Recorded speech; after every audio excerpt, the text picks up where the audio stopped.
Tech ലോകത്തു നിന്നുള്ള വാർത്തകൾ. പ്രമുഖ സ്മാർട്ട് ഫോൺ നിർമ്മാതാക്കളായ ലെനോവോയുടെ ഉടമസ്ഥതയിലുള്ള Motorola brand ultra thin smart phone ഉടൻ തന്നെ ഇന്ത്യൻ വിപണിയിലെത്തിക്കും. ഐഫോൺ എയറിനും ഗാലക്സി S25 എഡ്ജിനുമെതിരെ കടുത്ത മത്സരവുമായാണ് മോട്ടറോള എഡ്ജ് 70 എത്തുന്നത്. പ്രമുഖ സ്മാർട്ട് ഫോൺ നിർമ്മാതാക്കളായ മോട്ടറോളയുടെ പുതിയ മോഡൽ ഫോണായ അൾട്രാ സ്ലിം എഡ്ജ് 70 ഉടൻ തന്നെ ഇന്ത്യയിൽ അവതരിപ്പിക്കും.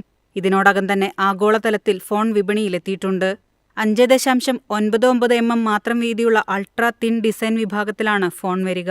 ക്വാൽക്കം സ്നാപ്ഡ്രാഗൺ 7 Gen 4 ചിപ്സെറ്റാണ് ഫോണിന് കരുത്തു പകരുക. 120 Hz റീഫ്രഷ് റേറ്റും 4500 നിറ്റ്സ് പീക്ക് ബ്രൈറ്റ്നസുമുള്ള 6.65 ഇഞ്ച് 1.5K പോൾഡ് ഡിസ്പ്ലേയാണ് സ്മാർട്ട് ഫോണിനുള്ളത്. മെറ്റൽ ഫ്രെയിമും ഗൊറില്ല ഗ്ലാസ് 7i സംരക്ഷണവും സ്മാർട്ട് ഫോണിനുണ്ട്. ഈ ഹാൻഡ്സെറ്റ് 12 GB റാമും 512 GB ഇന്റേണൽ സ്റ്റോറേജുമാണ് വാഗ്ദാനം ചെയ്യുന്നത്. ക്യാമറ വിഭാഗത്തിൽ സ്മാർട്ട് ഫോണിന്റെ പിന്നിൽ ഇരട്ട 50 MP മെയിൻ അൾട്രാ വൈഡ് സെൻസറുകളുണ്ട്. മുൻവശത്ത് സെൽഫികൾക്കും വീഡിയോ കോളുകൾക്കുമായി 50 MP ക്യാമറയും ഉൾപ്പെടുന്നു. പ്രധാന ക്യാമറ 4K വീഡിയോ റെക്കോർഡിങ്ങിനെ പിന്തുണയ്ക്കുന്നു. In display fingerprint sensor, face unlock എന്നീ സുരക്ഷാ ഫീച്ചറുകളും ഫോണിലുണ്ട്. ആൻഡ്രോയിഡ് 16 അടിസ്ഥാനമാക്കിയുള്ള ഹെലോ UIയിലാണ് ഇത് പ്രവർത്തിക്കുന്നത്. കൂടാതെ ബിൽറ്റ്-ഇൻ AI സവിശേഷതയും ഫോണിൽ ഉൾപ്പെടുന്നു. പൊടി, ജലപ്രതിരോധം എന്നിവയ്ക്കുള്ള IP68, IP69 റേറ്റിംഗുകളും ഫോണിനുണ്ട്. News desk MyFin TV. Elon മസ്കിന്റെ സമൂഹമാധ്യമ പ്ലാറ്റ്ഫോമായ എക്സിന് 12 കോടി യൂറോ പിഴ ചുമത്തി യൂറോപ്യൻ യൂണിയൻ. തെറ്റായ വിവരങ്ങൾ തടയുന്നതിനുള്ള ഡിജിറ്റൽ സേവന നിയമം ലംഘിച്ചതിനാണ് പിഴ. നിയമവിരുദ്ധ ഉള്ളടക്കവും തെറ്റായ വിവരങ്ങളും തടയുന്നതിനായി യൂറോപ്യൻ യൂണിയൻ കൊണ്ടുവന്ന സമൂഹമാധ്യമ നിയമമായ ഡിജിറ്റൽ സേവന നിയമം അഥവാ DSA ലംഘിച്ചതിനാണ് പിഴ. DSAയ്ക്ക് കീഴിൽ 2 വർഷത്തോളമായി തുടരുന്ന അന്വേഷണങ്ങൾക്ക് ശേഷമാണ് പിഴ ചുമത്താനുള്ള തീരുമാനം.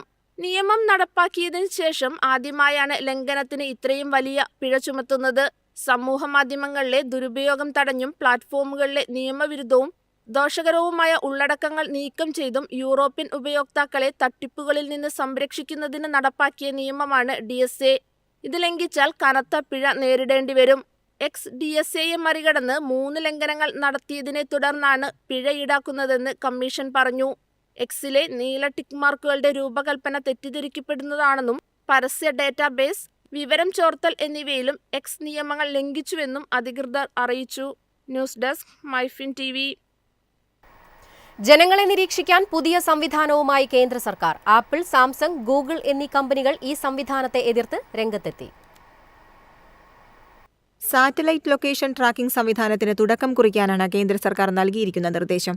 എന്നാൽ സർക്കാർ നിർദ്ദേശത്തിൽ എതിർപ്പറിയിച്ച് ആപ്പിൾ, ഗൂഗിൾ, സാംസങ് തുടങ്ങിയ കമ്പനികൾ രംഗത്തെത്തി. നേരത്തെ കൃത്യമായ ലൊക്കേഷൻ സർവീസ് നൽകണമെങ്കിൽ മൊബൈൽ നിർമ്മാതാക്കൾ AGPS സംവിധാനം കൊണ്ടുവരണമെന്ന് എയർടെൽ, ജിയോ പോലുള്ള സേവനദാതാക്കൾ അറിയിച്ചിരുന്നു. തുടർന്ന് AGPS സർവീസ് സംവിധാനം ഫോണുകളിൽ ഉൾപ്പെടുത്തണമെന്ന് കേന്ദ്ര സർക്കാർ മൊബൈൽ നിർമ്മാതാക്കളോട് ആവശ്യപ്പെട്ടു. ലൊക്കേഷൻ സർവീസുകൾ എല്ലാ സമയത്തും ആക്ടിവേറ്റ് ചെയ്യുന്ന രീതിയിൽ മൊബൈൽ ഫോണുകളിൽ മാറ്റം വരുത്തണമെന്നാണ് കമ്പനികളോട് നിർദ്ദേശം നൽകിയത്. ഇതുപ്രകാരം ലൊക്കേഷൻ സർവീസ് ഓഫ് ചെയ്തു വയ്ക്കാൻ ഉപഭോക്താക്കൾക്ക് അവകാശമുണ്ടാവില്ല. എന്നാൽ ഈ സംവിധാനം തങ്ങളുടെ മൊബൈലുകൾ കൊണ്ടുവരില്ലെന്നും അത് സ്വകാര്യതാ ലംഘനമാവുമെന്നുമാണ് മൊബൈൽ കമ്പനികൾ വ്യക്തമാക്കിയത്. വിഷയം ചർച്ച ചെയ്യാൻ മൊബൈൽ നിർമ്മാതാക്കളുടെ യോഗം കേന്ദ്ര സർക്കാർ വിളിച്ചിരുന്നു. എന്നാൽ വെള്ളിയാഴ്ച നടത്താനിരുന്ന യോഗം പിന്നീട് മാറ്റിവെക്കുകയായിരുന്നു. എന്നാൽ ഇതു സംബന്ധിച്ച് പ്രതികരണം നടത്താൻ കേന്ദ്ര സർക്കാരോ മൊബൈൽ സേവനദാതാക്കളോ നിർമ്മാതാക്കളോ തയ്യാറായിട്ടില്ല. നേരത്തെ പുതിയതായി വിപണിയിലെത്തിക്കുന്ന ഫോണുകളിൽ സഞ്ചാർ സാഥി സൈബർ സുരക്ഷാ ആപ്ലിക്കേഷൻ ഉണ്ടായിരിക്കണമെന്ന് സ്മാർട്ട് ഫോൺ നിർമ്മാതാക്കൾക്ക് കേന്ദ്ര ടെലികമ്മ്യൂണിക്കേഷൻ വകുപ്പ് നിർദ്ദേശം നൽകിയിരുന്നു. 90 ദിവസത്തിനകം നടപ്പാക്കാനായിരുന്നു Apple, Samsung, Vivo, Oppo, Xiaomi തുടങ്ങിയ കമ്പനികൾക്ക് ലഭിച്ച നിർദ്ദേശം. എന്നാൽ പ്രതിഷേധത്തെ തുടർന്ന് ഈ തീരുമാനം സർക്കാർ പിൻവലിക്കുകയായിരുന്നു. News desk MyFin TV.